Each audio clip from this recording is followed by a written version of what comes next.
Well, welcome back to a Friday edition of SNG Shorts. And today, I really mean it. It's going to be short because I don't have a lot to do today. It's Friday. It's the day after Thanksgiving. I hope you all had a tremendous Thanksgiving. Ours was sort of there. Anyway, so this now, the putty on this, and I'll bring it up closer, is real hard, but still very easily sanded. And that's what I'm going to be doing, is I'm going to be sanding this down and making it really smooth, and then putting, like I said, 165 coats of primer on it. That was something I learned from Adam Savage. When I went up to see him, because I had made a Star Child for him. I sculpted a while back the Star Child, and he got all excited about it, and he wanted me to make it a replica of the one that was actually sculpted for the film. And there I go, and he wanted me to leave all the flaws that Liz Moore left in the sculpture. Because back in those days, you know, I mean, things had to be good enough for film, and that creature or baby was made to be in an effect. So in other words, he had used a wide angle lens on it, he had diffusion and soft filters and stuff, and it really, and plus the sphere in front of it, so he didn't have to worry about it being absolutely perfect. So he wanted me to make it absolutely perfect, didn't want me to make it absolutely perfect. So I said, okay, so you want me to leave the brush strokes and the flaws? And yeah, that's what gives it the charm. I said, okay, so I did that. He sent me a lot of pictures he took personally of the actual thing, and we got it within 90%, I feel, of being what Liz Moore had done. So I make the mold, I make one for myself, I make one for him, and I send it up to him. When I go up to visit Adam at his studio, the thing is perfectly smooth, the way it looked in the film. And I said, what did you do? He said, I put a can of primer on it every day for 5 days. I said, after all that? He says, yeah, I know. And he felt bad, so he gave me the paint he had specially mixed to be exactly the right color. But that's where I realized that, yes, primer does take away scratches and stuff, but if you really go crazy with it, you can get stuff ultra smooth, especially with 3D printed stuff, where you've got all those ripples and ridges and stuff. You can get rid of that quite easily. Don't bother sanding it. Fill it with this stuff and lightly sand this stuff, and then do the 600 coats or 5 cans or whatever of primer. Anyway, it works very well, and that's how I learned that. So I'm going to finish sanding this, and then we're going to put it in the paint booth, and we're going to hit it with primer, and you're going to see how well this comes out. Okay, my primer of choice is this.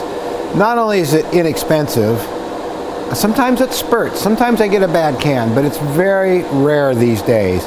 And it's Rust-Oleum gray, flat gray primer.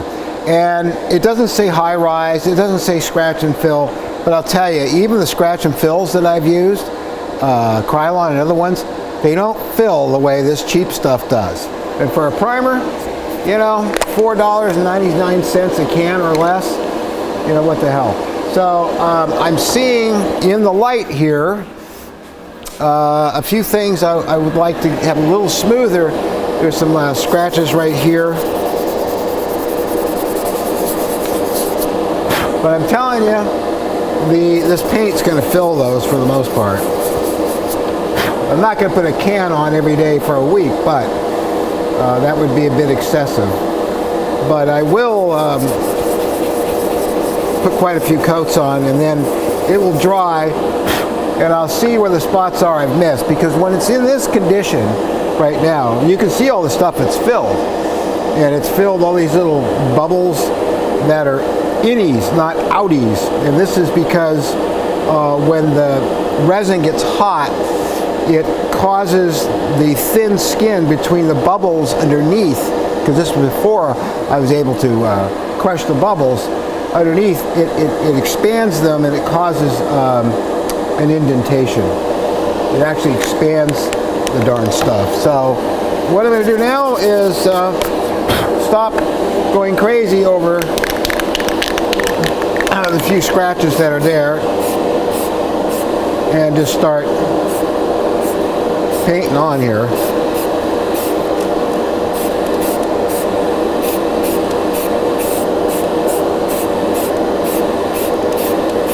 And you can see already how good this looks, let alone after I hit it a few more times today. He might have a little bit more stuff to do to it, but not much. And that thing is gorgeous. So that's just one coat.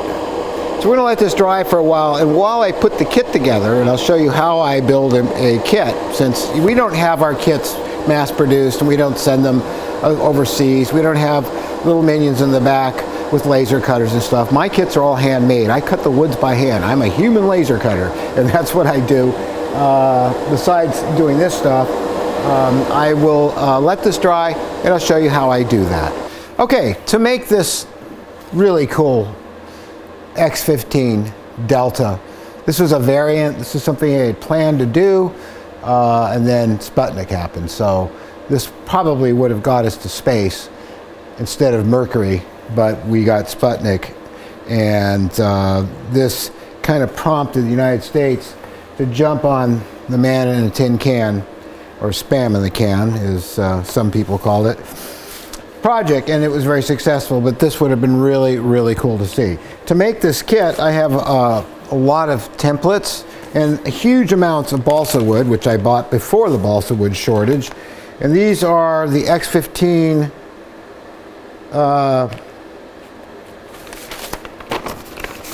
there's a template for the wing. Now, I found these and that were already cut out, so I don't have to cut these wings. These wings will be just fine, but you can see how the template works, and I just used that to cut around with that. And so, but we still need, even though we have the wings, we have the nose cone, we have the tail, the boat tail as you call it. In fact, here's another X15 template Delta. And for some reason these seem a little larger, which is fine. It's not going to change much. Oh, what it is when it's inside the tunnel, that's where they end. So these are actually a little smaller, so I like these bigger ones better. Anyway, so, and this is a template for this section here, and we have one on top and one on the bottom that sandwiches the wing in. So, so I'm going to have to cut those. I don't need to cut the wings. And then we have the vertical and horizontal tail. We also have a filler that goes in here, because you got two pieces, and you got one on the bottom and one on the top, like this, and they go over the wing and lock the wing in, but then you need to have something in here to get that thickness. So that's why we do that. So it's kind of a sandwich. It goes underneath there. So I need to cut those, and then there's the top and bottom fins. So what I'm going to do is get some balsa wood and start cutting. Okay, I am out of BT62, but I do have these two pieces here. So what I need to do is graft a couple sections together with a coupler, which makes it stronger anyway, not necessarily heavier. And I use these wonderful things from Estes to cut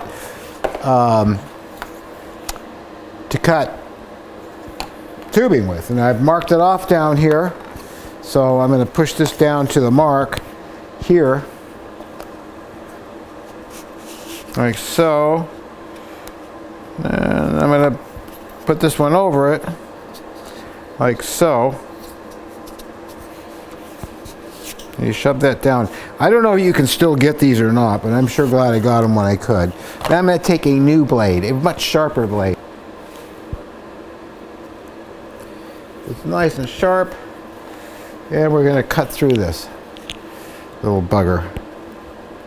And I kind of go through at an angle, holding it real flat to the edge like so. So you have a nice, even, parallel cut.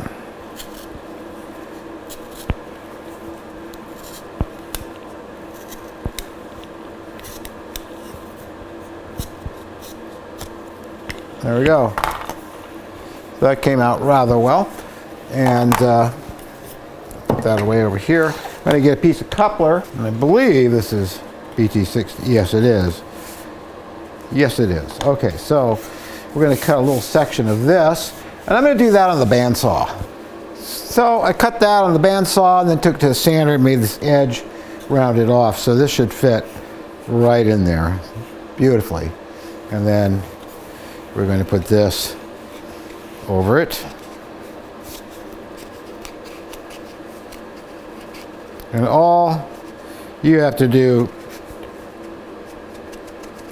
Toby, and I assume you're watching this, I hope you're watching this, is just put a little white glue in there, and you've got, there we go, too close, a BT60 tube. That is the correct length for this model. So that takes care of that. That goes in the box. So here I have all these nice little boxes that Mary made up for me with labels on them and everything. This has all the parts in it I need to complete this kit. So the first thing I'm going to need is some centering rings, and these are centering rings. This is for centering the engine mount. What I'm seeing right away is I still have BT60s. See, those fit rather well right inside there. So we need 2 of those. All right. We need those. What else? Okay, that takes care of that box. Then we got engine blocks. Well, we got engine tubes as well. And these will fit a D engine quite well. Here's a D12-0, and it fits rather well, I think. Except when it doesn't. Yes. Yes, it fits. So it can be a little tricky. So, and that engine will fit back that far, and if you go with a bigger engine, you still have some room back here to do that. So these 2 rings go like this, and that goes inside of here. Now there's complete instructions on my website how to do this stuff. So that's our end. We're going to need a clip for this too. Oh, also, I like to always put these engines away. God forbid somebody come in here and flick something that makes it light up. We need some engine blocks. Depending on what motor you want to use, you don't want, when the injection charge happens, for it to go flying out the back. 2 of these will do the job.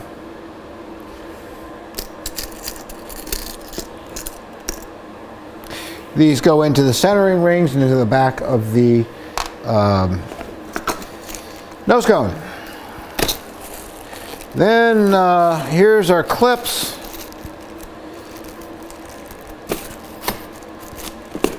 Again, I'm going to check, double check, triple check.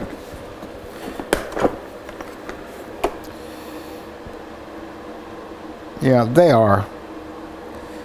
So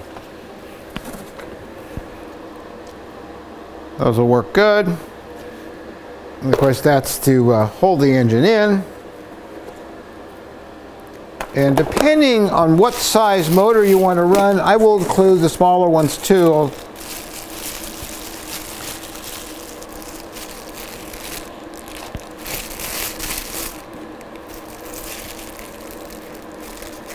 Then we need launch lugs. There's a whole bunch here. And I believe these are the size that I used. They are, precisely. So we got those. Gonna need some shock cord here. Okay, here's the good stuff. Kevlar. Usually it's about, if you can put both your arms out, that's enough. That's about 36 inches worth of shock cord, which is ample. And this particular grade of Kevlar is really substantial for this size model, which is good. You do have some elastic too, and should you want to, you can use the elastic in tandem with this using a a longer piece of that. No, a longer piece of the Kevlar and a shorter piece of this, I think is what the deal is. So it kind of slows it down so it doesn't jolt so much. So I'm going to put that in there too for you, Toby. And that's pretty much all the parts that go into this. I'm going to need a parachute. And it's looking like, and as it turns out, I do still have decals. I don't include decals with the kits anymore. You get them through Sticker Shock. But I have these, and they're missing the one that goes here. So we've got the ones that go here and ones that go there. We're missing that one. So I do have some water slides that will work for that. And I believe these are on clear. I can't remember, but I'm going to cut some of these off, include them. I'll give you some. I think you have to cut these out, is what the deal is, because they're on white paper, so you'll need to cut those out. So yeah, I had those, which is good. And let's see, I think I have some of the other kind too. This is the one that has the larger, yes. As you can see, this fits there, like that. So I'm going to give you these as well. I actually have a few sheets of these, so good. So between this and this, you have all the decals. And these are really nice, and these are from Sticker Shock. And Mark does a really good job. So there, you got those. So I found a nice, rather large, but still very nice and in good condition, never used, Estes parachute for your kit. So that's everything. That's everything that goes into this kit. I can lay it out here. So there we are, the complete kit spread out. I've got to let that nose cone set up and fully dry before I pack it. So this will not go out till Monday. I'm sorry for the delay, but I think it'll be worth it. Anyway, I think that will be worth it because it's very clean now and very nice all the way around. So that will set up completely. It's a little tacky over the weekend, and we'll mail it out on Monday. And that completes all my orders. So the epoxy on the eyes of these two guys is all set up now and really hard, but I still want to let it make sure that it is. We're going to let this sit over the weekend. Everything will get packed on Monday and shipped on Monday. So I thank you all for bearing with me. I hope you enjoyed watching these orders being put together. And so that's going to do it for this week at SNG Studio. I hope you enjoyed the SNG shorts this week. There'll be more next week. I look forward to doing it. I look forward to sharing with all of you. And remember, go to our website if you want to see more and hit that follow button. It's free. It's not going to cost you anything. You won't get spammed. You'll just get notices when I post new videos, new pictures, new stories about my 51, 52 plus career and more. And also, don't forget we have a store where I sell a lot of masks and cool stuff there. And if you feel so inclined, we have a little thing in the menu, the main menu. At the bottom, it says, buy me a coffee. Well, you don't actually buy me a coffee, but it's a way to show support to SNG Studio and the things we do here. Because if you click on the link from the page, it will take you to buy me a coffee, and you can do any amount from $5 on up, and every single dime that gets sent to us helps keep these videos, the projects that I'm doing, and the doors open. And so far, between Patreon and Buy Me a Coffee and the few jobs and small projects and contracts we get here, we've been able to stay open for 10 years. Thank you all so very much. Talk about something to be thankful for. I'm thankful to all of you. See you next week.